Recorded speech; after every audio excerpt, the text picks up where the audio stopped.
Eu queria começar esse vídeo fazendo um desafio a vocês.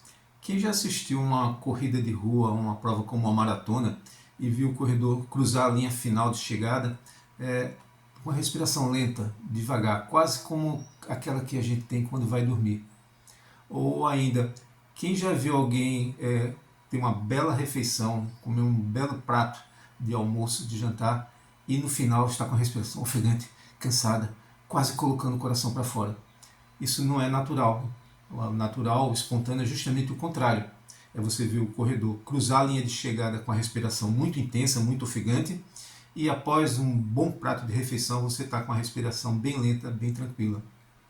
Se você é um profissional da área de química, de saúde, ou é apenas alguém curioso pela ciência e quer entender por que isso ocorre, siga esse vídeo até o final. Eu sou João Bosco, professor de Química, e você está no canal Química Ciência Central. Vamos começar logo depois da abertura. A sugestão para o tema deste vídeo, solução tampão, foi proposta por um seguidor do nosso canal, o Jonatas ZV. Pensei em conectar esse tema a partir de um exemplo do nosso dia a dia, que são atividades físicas, como corrida ou simplesmente se alimentar. E vocês verem nesses dois exemplos que a respiração é um tema central, e a gente precisa conectar ele com o tema solução tampão. E como este é um canal de química, vamos dar início aqui discutindo primeiramente o que é uma solução tampão. Bem, nada melhor do que dar um exemplo concreto de como prepara uma solução tampão. Então veja aqui no exemplo dessa figura, em que nós temos aqui dois Erlenmeyers, duas vidrarias, contendo um ácido e um sal. O ácido é um ácido fraco, como por exemplo ácido acético, que está presente aqui numa certa concentração inicial. E no Erlenmeyer da direita você tem aqui o acetato de sódio, ou seja, você tem um sal contendo a base conjugada deste ácido acético, que é o íon acetato. E também está presente aqui numa certa concentração inicial. Então são duas soluções aquosas de um ácido e de um sal contendo a base conjugada deste ácido. E para preparar essa solução tampão, basta simplesmente adicionar essas duas soluções. Então a gente vê aqui de cara que uma solução tampão é uma solução mista. E não custa repetir, neste nosso exemplo aqui, de um tampão ácido, ele é constituído de um ácido fraco, mais a base conjugada na forma de um sal. Se por acaso o tampão for um tampão básico, ele é constituído de uma base fraca e de mais o ácido conjugado na forma também de um sal. Mas aí você deve estar se perguntando, qual é a função de uma solução tampão? Bem, a função de uma solução tampão é manter o pH aproximadamente constante numa circunstância muito particular, no momento em que é adicionado um outro ácido ou uma outra base ao meio onde está presente essa solução tampão. Ok, mas aí você pode estar fazendo uma outra pergunta. Por que é importante o pH não variar muito? Em que circunstâncias isso é relevante? Bem, só para dar um exemplo, existe para os seres vivos várias funções necessárias à vida, como por exemplo digerir os alimentos, que têm o auxílio de biomoléculas muito importantes chamadas enzimas. Então, por exemplo, tome como exemplo duas enzimas importantes no processo de digestão, que é a pepsina e a tripepsina. E o que é que a gente observa dessa figura? A gente observa que existe uma atividade máxima para essas enzimas. Por exemplo, aqui no caso da tripepsina é num pH em torno de 6,5. No caso aqui da pepsina você observa que é num pH aqui um pouco abaixo de 2. E o que é que acontece se você tem alguma variação no pH? Por exemplo, se o pH no lugar de 6,5 ele vai para 5. Bem, quando você vem aqui e intercepta a curva, você vê que essa atividade da tripepsina cai para aproximadamente 60% do seu valor máximo. Significa que uma pequena variação no pH, você tem uma redução de 40%. Isso é muita coisa na atividade de uma enzima, tão necessária, tão importante para um processo fundamental para a vida como é a digestão. Então vocês veem que manter o pH aproximadamente constante é fundamental para as enzimas. Bom, a partir de agora vamos descrever tanto de um ponto de vista qualitativo e depois o faremos do ponto de vista quantitativo como funciona uma solução tampão. A gente já viu aqui essa figura, né? A preparação de uma solução mista. Então vamos colocar aqui em destaque, nessa solução mista você tem tanto a base conjugada do ácido como o próprio ácido na solução tampão. E vocês devem estar lembrados que falamos agora há pouco que a função principal da solução tampão é manter o pH constante quando é adicionado um ácido ou uma base. Então veja só, vamos imaginar aqui agora que você vem aqui com uma fonte extra de ácido e vai adicionar essa solução tampão. Na hora que esse ácido começa a gotejar aqui e se somar e interagir com essa solução tampão, a gente sabe que o ácido ele vai reagir com a base, ou seja, com esse ânion acetato. Ou seja, esse ânion acetato vai ser consumido e vai formar mais ácido acético. Então, dessa forma, você está neutralizando esse ácido externo que foi adicionado. Vamos imaginar agora de outra forma que você está adicionando uma base, como o íon hidroxila. Então, se você agora está adicionando uma base, o que é que a gente imagina? Que a base vai reagir com o quê? Com o ácido. Então, o ácido da solução tampão vai ser consumido e você vai formar mais íon acetato. Dessa forma, você está atenuando essa base extra que foi adicionada ao meio. E dessa forma, o pH vai ser pouco alterado. Bem, neste momento, talvez você possa estar um pouco desconfortável se você não se lembra desses conceitos de ácidos e base, mas nós temos vídeos aqui no canal sobre esses temas e eu vou colocar aqui o card para você assistir no momento posterior. Bem, passando a discutir agora de um ponto de vista quantitativo, vamos escrever aqui a equação que envolve a dissociação do ácido HA, interagindo com a base água, formando o íon H3 ou mais e a base conjugada A-. A gente sabe que, como qualquer equação química, essa reação, quando ela atinge o equilíbrio, você pode definir a chamada constante de equilíbrio, e a constante de equilíbrio é uma razão entre o produto das atividades das espécies que estão escritas aqui no produto da reação, elevado a seus coeficientes estequiométricos 1 em 1, por isso a potência aqui é elevada à primeira potência, dividido pelo produto da atividade das espécies que estão nos reagentes, também elevado a seus coeficientes estequiométricos 1 em 1. Então aqui a atividade elevada à primeira potência e a atividade elevada à primeira potência. Bem, essa maneira de definir a constante de equilíbrio em termos das atividades também tem um outro vídeo que eu também vou colocar aqui o card para você assistir depois. E você, ao assistir esse vídeo, você vai recordar que a atividade da água é 1 e, usando o conceito de atividade, você pode reescrever essa constante de equilíbrio como sendo a razão entre o produto das concentrações das espécies que estão nos produtos, dividido pela concentração do ácido HA, dividido pela concentração padrão. Essa concentração padrão vem justamente desse conceito de atividade e ele ajuda a fazer com que a constante de equilíbrio ela seja adimensional. Essa é outra característica importante das constantes de equilíbrio e que também tem um vídeo explicando isso aqui. Muito bem, vamos agora fazer o seguinte, vamos reescrever aqui essa igualdade isolando a concentração de H3 ou mais dividido pela concentração padrão, vamos isolar isso. Então o que é que a gente vai fazer? A concentração de A- que está aqui multiplicando do lado direito, quando a concentração de A- passar para o lado esquerdo, ele vai passar dividindo. A concentração de HA, que está dividindo aqui do lado direito, ao passar para o lado esquerdo da igualdade, vai passar multiplicando. Por isso a gente vai poder escrever desta forma escrita aqui abaixo. A concentração de H3 ou mais dividido pela concentração padrão é igual ao produto de Ka vezes a fração concentração de HA dividido pela concentração de A-. Agora vamos pegar essa igualdade e vamos aplicar a função logaritmo de ambos os lados. Ao aplicarmos do lado esquerdo não vai ter problema, vai ser o logaritmo dessa fração. Do lado direito vai ser o logaritmo de um produto. E aí vamos usar a seguinte propriedade dos logaritmos. Logaritmo de A vezes B, isso aqui é logaritmo de A mais log de B. E se você não está muito recordado sobre esse tema de logaritmo, não tem problema. Eu sei que esse é um tema que às vezes é um pouco difícil para os estudantes e por isso eu preparei um vídeo usando as propriedades que nos interessam nas aplicações aqui em Química. Bem, aplicando o logaritmo de ambos os lados, vai ficar com isso aqui. Ó. Do lado direito vai ficar simplesmente o logaritmo de Ka mais o logaritmo dessa fração. Agora vamos pegar essa igualdade e vamos multiplicá-la por menos 1. Então vai aparecer o sinal negativo em todos os termos, como escrito aqui nesta última linha. Agora vamos fazer o seguinte, vamos inverter essa última fração.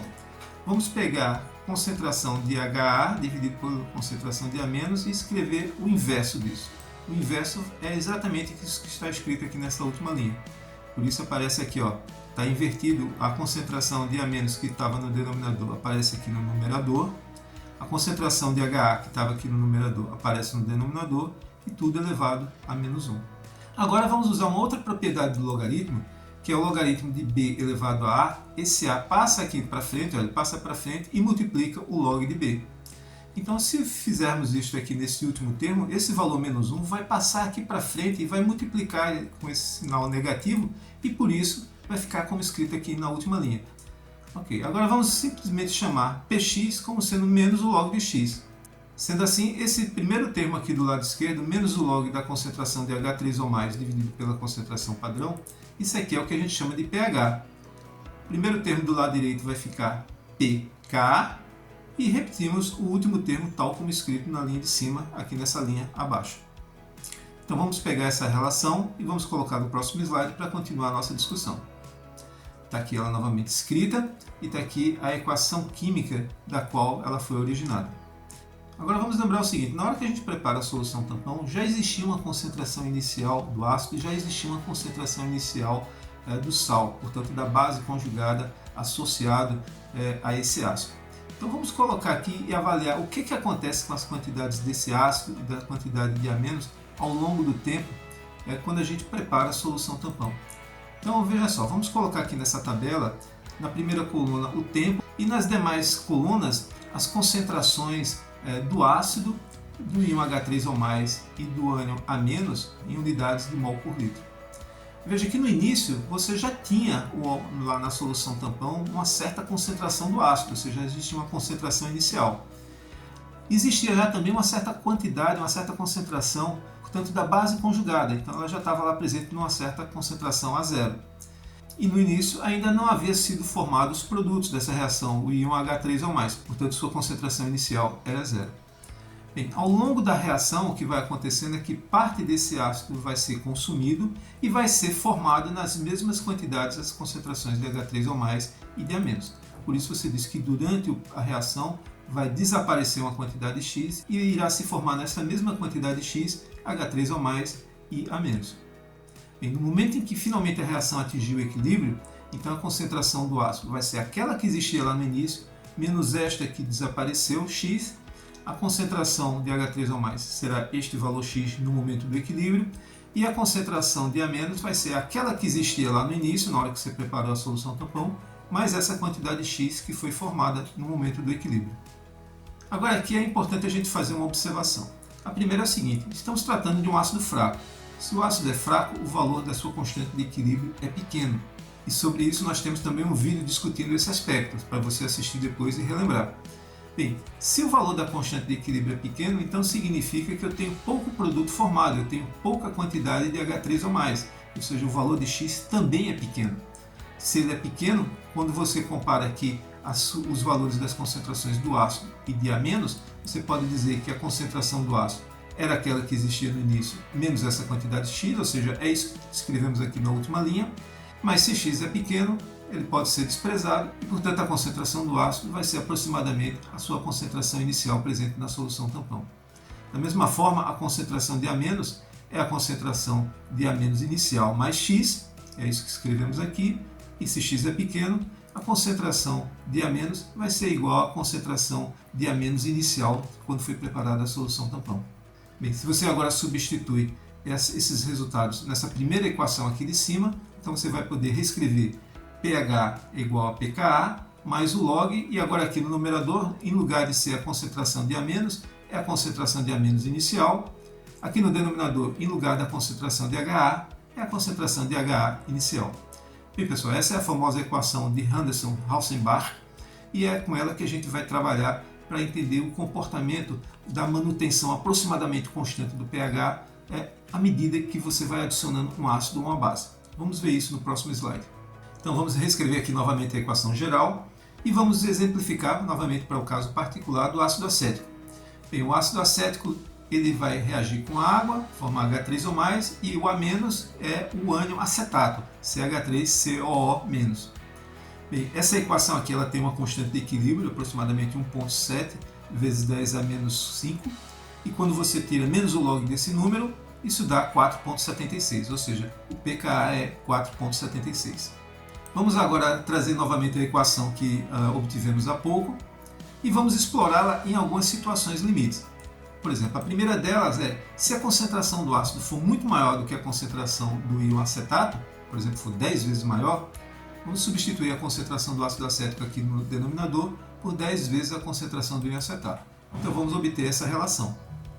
Então, cancelando aqui a concentração do íon acetato no numerador e no denominador, vamos obter aqui que o pH vai ser o pKa mais log de 1 sobre 10. Ou isso aqui é pKa mais log de 10 elevado a menos 1. E novamente, transferindo esse menos 1 aqui para frente, e log de 10 na base 10, você deve estar recordado, vale 1. Então isso aqui vai ser pH igual a pKa menos 1. Agora, o que acontece se a concentração do íon acetato for igual à concentração do ácido acético? É bem claro, substituindo aqui na equação, que o numerador e o denominador vão se cancelar e você vai ter simplesmente o resultado que o pH é igual ao pKa. Agora, de forma contrária, se a concentração do íon acetato for muito maior do que a concentração do ácido, for, por exemplo, 10 vezes maior, substituindo na equação, você vai ter 10 vezes a concentração do ácido acético no numerador, dividido pela concentração do ácido acético no denominador, vai haver um cancelamento, você vai ter simplesmente que o pH vai ser igual ao pKa mais log de 10 vale 1, então você tem aqui que o pH é igual ao pKa mais 1. Muito bem, agora vamos olhar do ponto de vista de um gráfico, como se comporta o pH no momento em que, por exemplo, você adiciona um ácido ou uma base. Vamos exemplificar isso aqui nessa figura, colocando aqui no eixo Y o pH e no eixo X a quantidade equivalente da adição de uma base OH-. Então imagine que você tem uma solução tampão. Bem, no momento inicial em que você ainda não adiciona nada dessa base externa, OH-, o que você espera é que na sua solução existe um ácido presente, portanto o pH deve ser a um valor baixo, aqui em torno de 2, por exemplo. Bem, no momento em que você começa a adicionar essa sua base externa, ela vai começar a consumir esse ácido, né?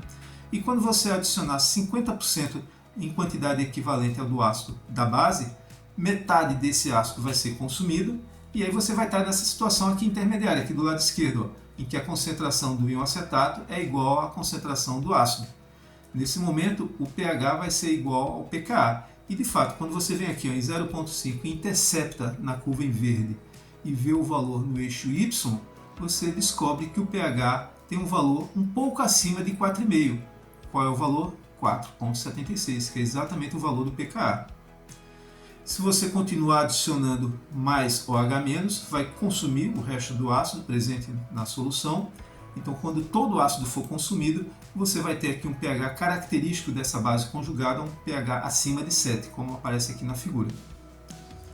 Então, observe só, o que é que a gente define como uma zona tampão? É essa área que aparece aqui em amarelo na figura, ou seja, em torno do valor do pH, que numericamente é igual ao valor do pKa, 4,76, você tem variações de uma unidade em torno do valor do pKa, ou seja, 4,76 mais 1, 5,76, ou 4,76 menos 1, 3,76. Então isso aqui é o que a gente chama a zona tampão, a zona de segurança de... Não é que não varia, varia sim o pH, mas varia pouco. Pouco se você compara a essas extremidades aqui, ó, em que o pH variou muito mais. Ou aqui, ó, do lado direito, começa a variar de uma forma muito mais significativa. Então essa é a ideia de uma solução tampão. Um tampão ácido, você vai ter uma pequena variação em torno do valor do pH. Um tampão básico também, você vai ter também uma pequena variação do valor do pH. E agora, para conectar com aquele exemplo inicial lá em que falamos da respiração associado à corrida e à alimentação, vamos falar de uma importante solução tampão que está presente no sangue, nesse sistema representado aqui nessa figura do lado direito da fase aquosa, ou seja, que está presente dentro do sangue, e aqui do lado esquerdo é da fase gasosa que está presente no espaço aéreo dos pulmões. E isso aqui é o sistema envolvido no famoso sistema tampão ácido carbônico e íon bicarbonato, ou também algumas vezes chamada de tampão carbonato. E o ácido carbônico está aqui representado aqui no centro, H2CO3, dissolvido em fase aquosa. Bem, um ácido, a gente sabe, é uma espécie que pode perder H+, portanto ele pode se envolver neste equilíbrio 1 aqui, formando HCO3 aquoso, que é o chamado íon bicarbonato, e mais H+. O sinal H+, parece ser uma entidade bem simples, mas a gente tem um vídeo aqui super interessante sobre a descrição do que representa na verdade esse íon H+. Depois dê uma olhadinha que você acha que vai aprender um bocado de coisa legal sobre esse íon H+. Mas esse não é o único equilíbrio em que o ácido carbônico pode estar envolvido. O ácido carbônico ele pode se desidratar, ou seja, perder uma molécula de água, e se ele perder uma molécula de água, ele vai formar CO2 dissolvido no sangue. Naturalmente, esse CO2 dissolvido, se ele recuperar, se ele receber uma molécula de água, ele restitui o ácido carbônico. Por isso, existe esse segundo equilíbrio aqui envolvendo o ácido carbônico e o CO2 dissolvido. Mas ainda não é só isso. O CO2 dissolvido, ele por sua vez, ele pode estar em equilíbrio com o CO2 gasoso, lá fora no espaço aéreo, nos pulmões. Ou seja, o CO2 ele pode ser eliminado da corrente sanguínea para fora da forma gasosa nos pulmões e a gente expira isso. Muito bem. Então agora vamos ilustrar a situação do momento da corrida. Bem, no momento da corrida é muito comum o organismo produzir uma molécula chamada ácido lático. Sendo um ácido, é uma molécula que pode perder esse hidrogênio aqui, né, do grupo ácido carboxílico, e nós vamos representar esse H+, simplesmente dessa forma, o H+, que veio do ácido carboxílico. Na verdade, você tem aqui, portanto, uma soma, né? Você está somando uma fonte que foi gerada durante uma atividade física com a quantidade de H+ presente desse primeiro equilíbrio. Então aqui a gente pode dizer que você vai ter uma quantidade maior de H+, que é aquela do momento do equilíbrio, ou seja, você está tirando o sistema do equilíbrio na hora que ácido lático é produzido no seu organismo. Acontece que existe um princípio em química chamado princípio de Le Chatelier, que diz que quando um sistema está fora do equilíbrio, ele tenta se adaptar de maneira a restaurar o equilíbrio. E a maneira que o sistema vai fazer para restaurar esse equilíbrio é tentar consumir esse excesso de H+. E ele vai fazer isso deslocando a reação para o lado esquerdo. Então vai diminuir a quantidade de H+, porém vai formar mais ácido carbônico, H2CO3 aquoso. E isso cria um problema, porque isso vai quebrar esse equilíbrio 2. Você deve estar pensando, então o sistema vai novamente se adaptar para tentar restaurar o equilíbrio 2, fazendo como? Deslocando a reação para o lado esquerdo, formando mais CO2 dissolvido. Mas isso, por sua vez, vai quebrar esse equilíbrio 3. Como que o sistema vai se adaptar? Produzindo mais CO2 gasoso. Então é isso que, na verdade, o corredor faz. Ele, ao respirar de forma ofegante, de forma intensa, ele está querendo jogar esse H+ do ácido lático, que vai se deslocando o equilíbrio, até a formação de CO2 que precisa ser eliminado do organismo. Agora vamos descrever o que acontece no momento em que você está se alimentando. Porque quando você está se alimentando, você geralmente come fontes de proteínas, que é uma macromolécula constituída de vários aminoácidos. Eu tenho também um vídeo aqui falando sobre polímeros e dando um exemplo do caso de proteínas. Quando você come, por exemplo, um alimento à base de proteína, você tem lá, quebra a proteína nos seus vários aminoácidos e esses aminoácidos vão produzir amônia. Então, esse NH3 ele vai reagir com o H+, vai consumir esse H+, e, portanto, a quantidade de H+ vai se tornar menor, porque ele está sendo consumido pelo NH3. Isso vai quebrar esse primeiro equilíbrio e, novamente, você já sabe, pelo que a gente discutiu agora há pouco, que o sistema vai se adaptar para tentar compensar o consumo desse hidrogênio, como deslocando a reação para o lado direito. Você vai ter a formação de mais H+ e íon bicarbonato e a diminuição da quantidade de ácido carbônico, o que leva à quebra do equilíbrio 2. E aí você já deve estar desconfiando que vai acontecer: CO2 que está dissolvido no sangue vai ser transformado com água em ácido carbônico para compensar e restaurar o equilíbrio 2. Mas isso vai criar o problema de diminuir a quantidade de CO2 dissolvido e quebrar o equilíbrio 3. E o que é que o organismo vai fazer? Ele vai transformar CO2 gasoso em CO2 dissolvido, diminuindo a quantidade de CO2 gasoso nos pulmões. Portanto, após a alimentação, você pode se dar ao luxo de não precisar respirar de uma forma tão intensa. Você pode respirar de uma forma mais tranquila, porque a quantidade de CO2 no seu pulmão é menor.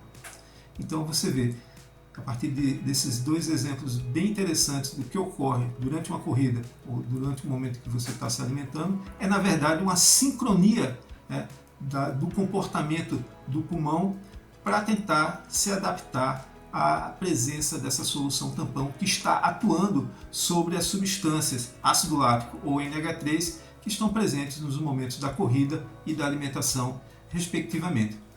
Bem, antes de acabar esse vídeo, coloca aqui nos comentários se você já tinha estudado esse tema solução tampão e se você já tinha estudado esse tema, se você conhecia essa conexão com esses exemplos interessantes do dia a dia. Bom, por hoje é isso, pessoal. Espero que vocês tenham gostado. A gente se encontra no próximo vídeo aula. Forte abraço a todos e bons estudos!